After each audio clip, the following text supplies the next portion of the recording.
Hello everyone, నా పేరు Mounika. Welcome to my kitchen. Half day school lunch box recipe సిరీస్లో ఈరోజు డే 12. ఈరోజు మా పాప బాక్స్లో పెట్టేయడానికి పెసరపిండితో పునుగులు చేసి పెడుతున్నాను. అదేనండి, మనం ఆల్రెడీ పెసరట్టు చేసుకోవడానికి పిండి రెడీ చేసుకున్నాం కదా, ఆ పిండినే యూజ్ చేస్తున్నాను.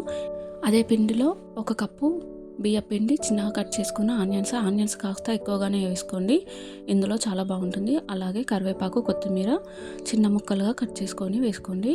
ఇవన్నిటి మంచిగా కలిసే విధంగా కలుపుకోవాలి. అలాగే రుచికి సరిపడా సాల్ట్ కూడా వేసుకోండి. అంటే ఇక్కడ ఒకవేళ మనకు 2 కప్పుల పెసరపిండి ఉంటే 1 కప్పు బియ్య పిండి వేసుకుంటే పునుగులు చాలా బాగా వస్తాయి. ఈ బియ్య పిండి ప్లేస్లో మైదా పిండి కూడా యూజ్ చేసుకోవచ్చు. నేను పాపకు పెట్టిస్తున్నాను కాబట్టి నేను మైదా పిండి యూజ్ చేయకుండా ఇలా బియ్య పిండి వేస్తున్నాను. దీనివల్ల కూడా పైన క్రిస్పీగా, లోపల సాఫ్ట్గా వస్తాయి. పెసరపప్పుతో చేసిన పునుగులు చాలా చాలా టేస్టీగా ఉంటాయి. మీరు కూడా తప్పకుండా ట్రై చేయండి. పెసరపిండిలోనే మనం వేసిన బియ్య పిండి కలిసిపోతుంది.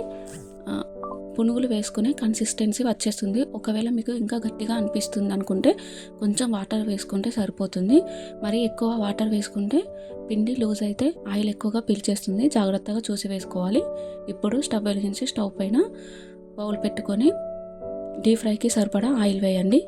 ఆయిల్ మంచిగా వేడి కాగానే చిన్నగా పునుగులాగా వేసేసుకోవడమే. వీడియోలో చూపించిన విధంగా చాలా చాలా టేస్టీగా ఉంటాయి ఈ పెసరపప్పు పునుగులు.